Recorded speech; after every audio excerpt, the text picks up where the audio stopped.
मैं ममता ward number 12 से गोकुल सेतिया के समर्थन से सबसे पहले तो मैं सतगुरु का धन्यवाद करना चाहती हूँ जिन्होंने मुझे यहाँ तक पहुँचने का मौका दिया।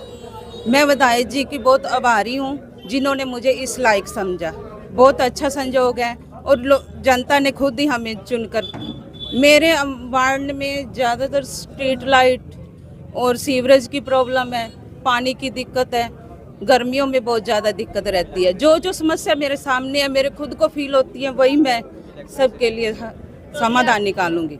बहुत अच्छा है, सभी यही कह रहे हैं कि सक्सेस मिलेगा, तो मुझे भी भरोसा है कि जरूर। महिलाओं ने मुझे खुद ही विश्वास दिलाया है कि हम आपके साथ हैं। वार्डवासियों से किस तरह की अपील करना चाहिए आप? मैं वार्डवासियों को यही अपील करना चाहूँगी, अगर आप हमारे वार्ड का अच्छा निर्माण विकास चाहते हैं तो आप हमारे साथ चलिए। एक बार मौका देकर देखिए कि आपको बहुत सी अच्छी रिस्पांस मिलेगी। मेरा नाम राजू कक्कड़ है जी।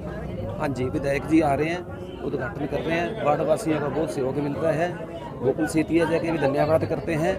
वार्ड के अंदर बहुत प्यार मिल रहा है, आप देख ही रहो, एक फ़ोन पे सभी इकट्ठे हुए हैं, बहुत प्यार मिल रहा है। विधायक जी को भी बहुत प्यार मिल रहा है। विधायक जी ने इतने काम करवा दिए, लोग सब उनके साथ हैं।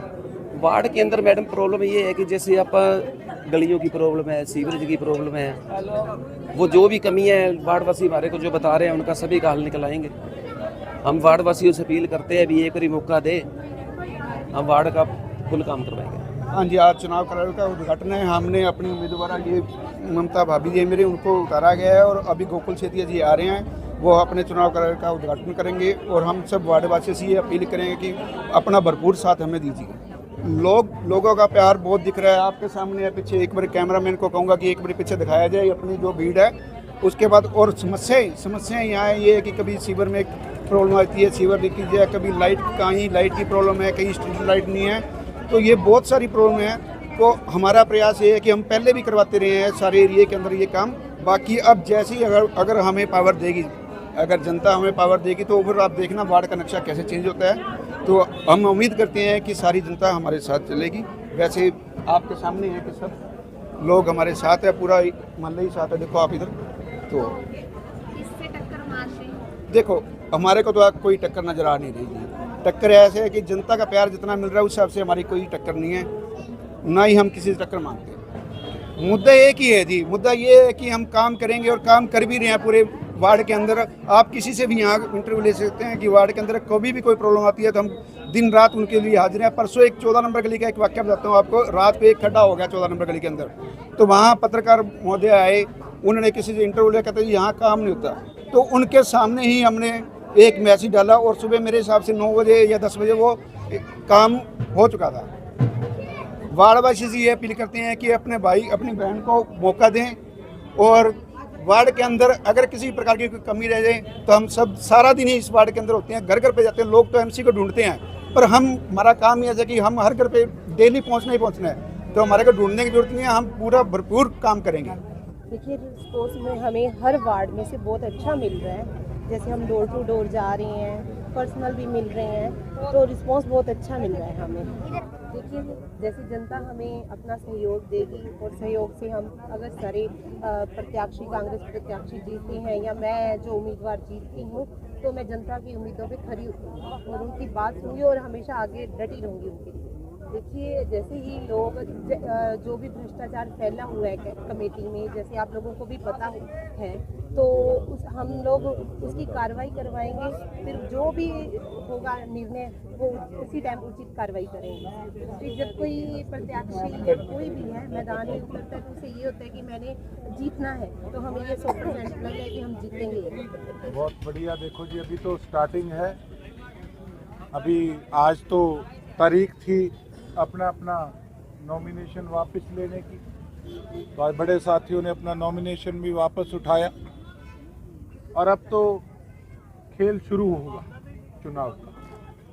तो मैं ये समझता हूँ कि अभी 1-2 दिन के अंदर सभी अपने अपने हिसाब से अपने वार्डों में जो स्थिति है उस तापमान को चेक करने का काम करेंगे।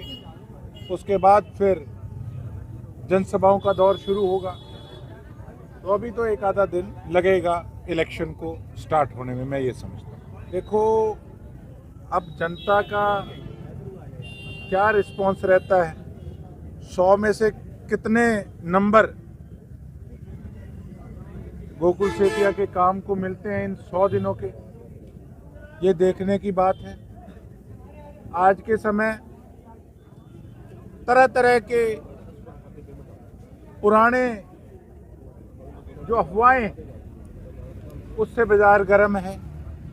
सबसे पहले चर्चा क्या होती है कि पैसे कौन ज्यादा लगाएगा, और इसी चक्कर में सिरसा की जो दुर्दशा 5 सालों के अंदर हुई वो आप सबके सामने है साथी। लोग मुझे फोन करते हैं, कहते हैं, गुस्सा जाहिर करते हैं कि आप हाल देखो क्या है आकर। ये हाल पिछले 5 सालों की देन है साथियों, पिछले 5 साल के नगर परिषद की देन है, 5 साल के विधायक के कार्यकाल की देन है। और अब तो मैं सुबह सुबह परमात्मा से, सच्चे पातशाह से अरदास करता हूं कि हे परमात्मा, आपने जिस मुकाम तक मुझे पहुंचाने का काम किया है, ये एक पैड़ी और चढ़ा दो, मेरे सपने साकार हो जाएंगे जो मैं सरसा की दिशा और दशा बदलना चाहता हूं। जिंदाबाद जिंदाबाद। मैं तो एक चीज जानता हूं जी, आज विपक्ष वाले बड़ी बड़ी बातें कर रहे हैं आके चुनाव के अंदर, उनसे ये पूछो कि आपने जो ये नॉमिनेशन भरा, पहले सेंटर में आपकी सरकार थी, स्टेट में आपकी सरकार थी, नगर परिषद की चेयरमैन आपकी थी, तो फिर भी सरसा की ये हाल। आप उनके कार्यकाल को और 100 दिन के मेरे कार्यकाल को, आप दोनों को आमने सामने रख के तुलना कर लीजिए। मैं तो एक बात कहना चाहता हूं, जो आदमी विकास चाहता है, आंखें बंद करके धड़ाधड़ ये वोट हमारी बहन जी को, प्रधान की चेयरमैन को डाल देना, और हमारी आंटी जी को, हमारे भाई साहब खड़े हैं, हमारी टीम को डाल देना। आंखें बंद करके नजारा ले आ दूंगा। आपने देखा इन 100 दिनों के अंदर हमारे इलाके ने तो कांग्रेस का पूरा साथ दिया, और मुझे उम्मीद है कि इस चुनाव के अंदर भी सरसा की जनता हमारा साथ देने का काम करेगी, हमारे कामों को देखते हुए। और हम तो प्रैक्टिकली बात करते हैं, हवा में भाषण देकर नहीं जाते। तो आप पत्रकार साथियों से भी अपील करूंगा, ये तो आप लोगों को वीडियो तो भेजेंगे ही, सबको दिखाएंगे, आप लोग भी हमारा साथ दीजिएगा ताकि एक नई दिशा के अंदर हमारे इलाके को ले जा सके। आप देखते जाइएगा किस प्रकार से काम होते हैं। सबसे पहले तो देखो, बीमारी को ठीक करना जरूरी है। आप किसी व्यक्ति को खुराक खिलाई जाओगे, जो बीमार होगा, जिसकी दवाई नहीं होगी, जिसका इलाज नहीं होगा, तो उस खुराक का फायदा क्या है। हमने भ्रष्टाचार को मिटाने के लिए, मैं खुद कहता हूं कि हाँ, हमने भय डाला है भ्रष्ट अफसरों को। अब आगे अगर हमारी कमेटी बनती है तो अफसर सरसा में ट्रांसफर कराने से पहले 100 बार सोचेगा। जब बीमारी खत्म होगी तभी चीजें फूलेंगी और फलेंगी।